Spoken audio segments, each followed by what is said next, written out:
Sœur de sang, chapitre 11.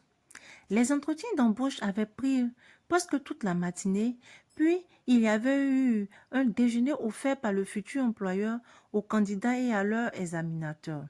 L'on s'était séparé avec la promesse de se retrouver au restaurant de l'hôtel Méridien qui abritait ce petit monde. Shanna avait fait une excellente impression, elle l'avait deviné avant même qu'un des superviseurs la félicite. Allait-elle remporter ce challenge? Elle était d'autant plus excitée que la formation préliminaire aurait lieu dans la branche de la société en Espagne, précisément à Madrid, une ville qu'elle aimait beaucoup. Shanna rentra à l'hôtel fourbu. Elle prit une douche rapide et encore vêtue de son peignoir et une serviette à la main, fouilla dans son sac à la recherche de son téléphone dont elle avait changé la puce.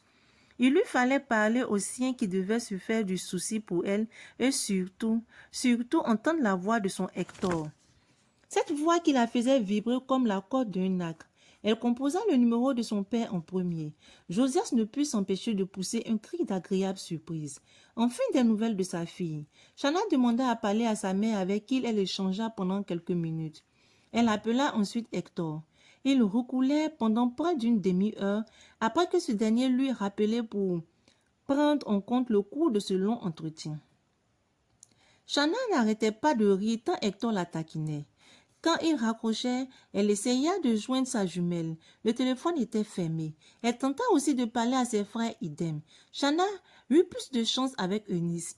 Celle-ci décrocha, c'est elle qui informa la jeune fille qu'Emilien et tout le groupe s'étaient rendus dans un campement assez loin d'ici pour acheter du gibier. Le réseau devait être inaccessible là-bas. À 20 heures, pile comme prévu, Shanna descendit dans le hall de l'hôtel en partance pour le restaurant. Très à son avantage dans un boubou court en dentelle blanche, elle attirait bien des regards. Presque sans s'en rendre compte, elle fut conduite à la table où se trouvaient déjà tous les membres du groupe. Il l'applaudit, la complimentant sur son allure. Confuse, Shanna ne savait quelle contenance prendre. Heureusement, elle put s'asseoir rapidement et feindre de s'abîmer dans la consultation du menu. Elle choisit des mets du cru et referma la carte avec un petit sourire. Bientôt les plats arrivaient. Tous se mirent à manger avec un plaisir évident. Shanna aurait cependant souhaité que le dîner ait lieu dans une débiterie, mais ce serait pour une autre fois, le standing des organisateurs ne leur permettant pas la fréquentation de tels endroits. Ce fut aussi l'occasion de mieux faire connaissance. Les deux garçons du trio gagnant demandaient publiquement Shanna en mariage à la grande hilarité de leur accompagnateur.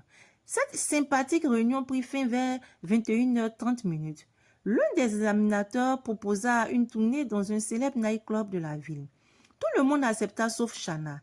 Elle s'excusa en prétextant une grosse fatigue. Bien qu'un peu déçue, les autres s'en allèrent en lui souhaitant une excellente nuit. À peine arrivée dans sa chambre, Shanna prit de nouveau son téléphone portable. Cet après-midi, elle avait promis à Hector de le rappeler dès qu'elle serait rentrée du restaurant.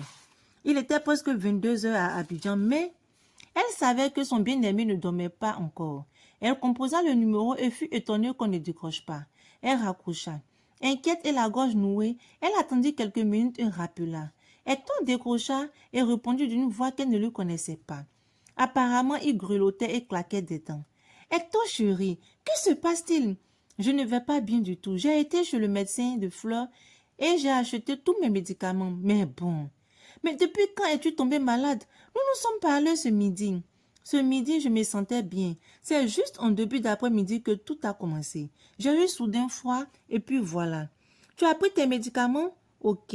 Mais est-ce que tu as mangé quelque chose au moins ce soir? Non, ma chérie, je n'ai pas faim, mais plutôt envie de vomir. Tu sais, le palu.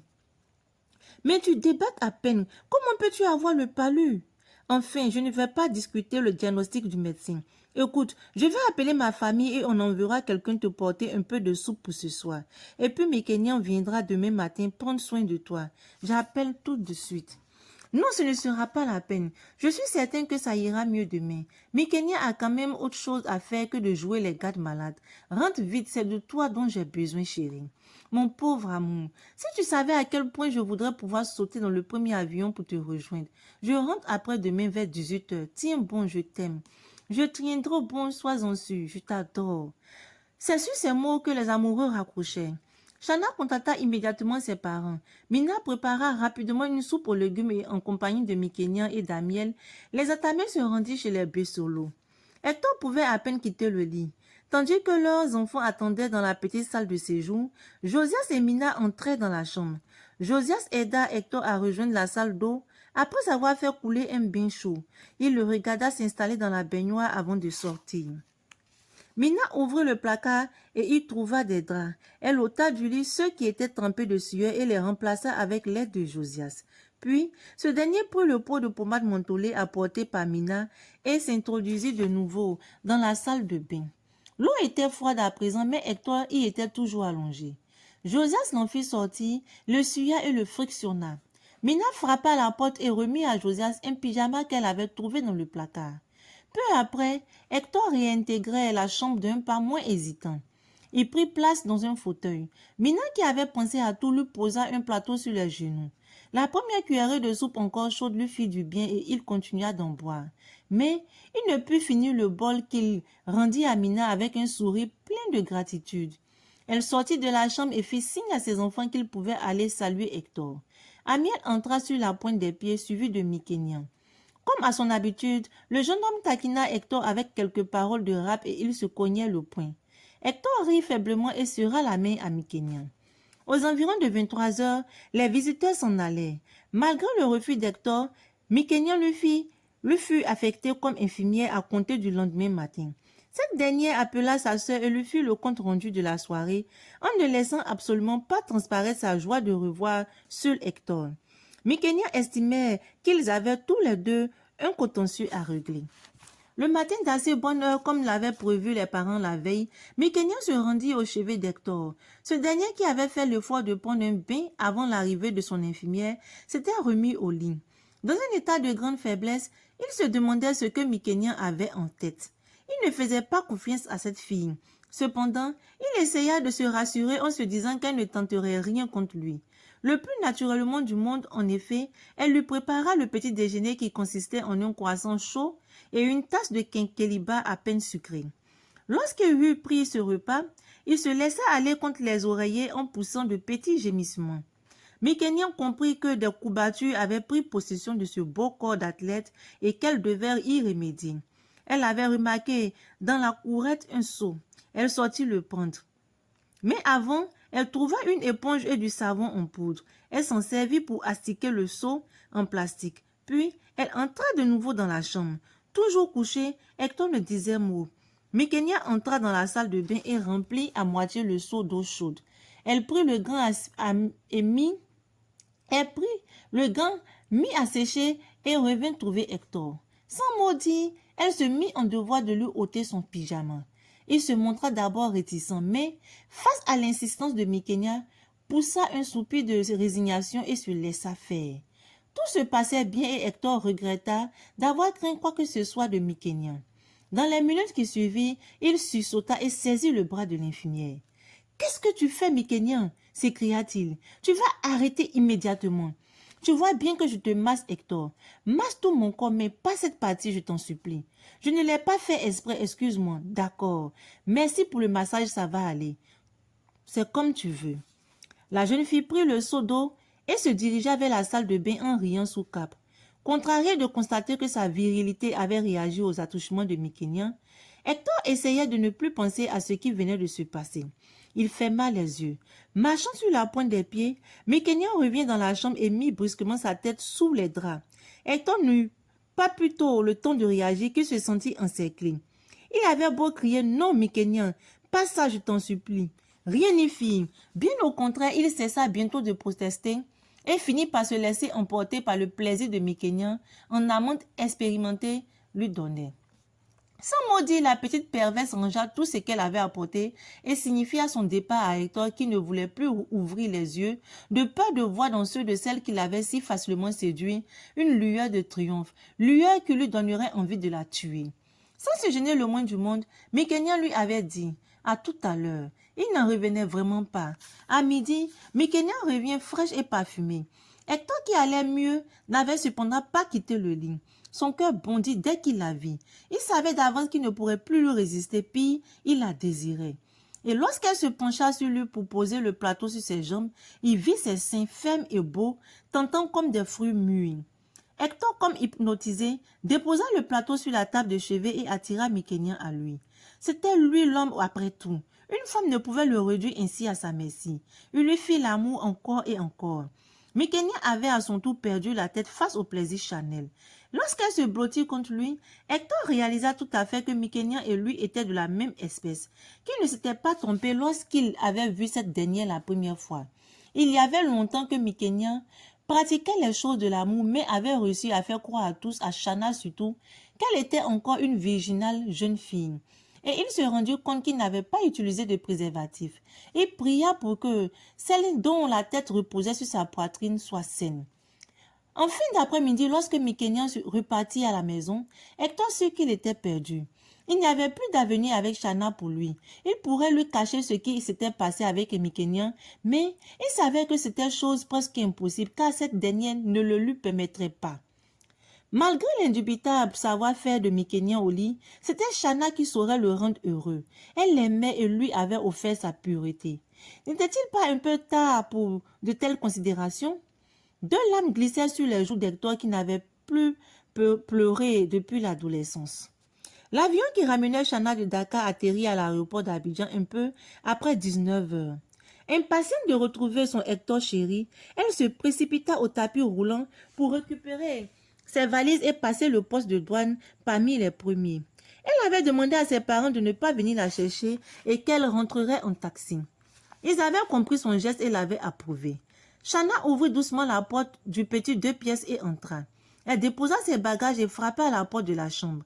Un oui hésitant lui répondit. Elle entra et vit Hector, amaigri par 2 jours de paludisme, et son cœur chavira. Elle se déchaussa rapidement, grimpa sur le lit auprès de lui. Il ouvrit les bras, la prit tout contre lui et enfuit son visage dans ses cheveux. Shanna, enfin.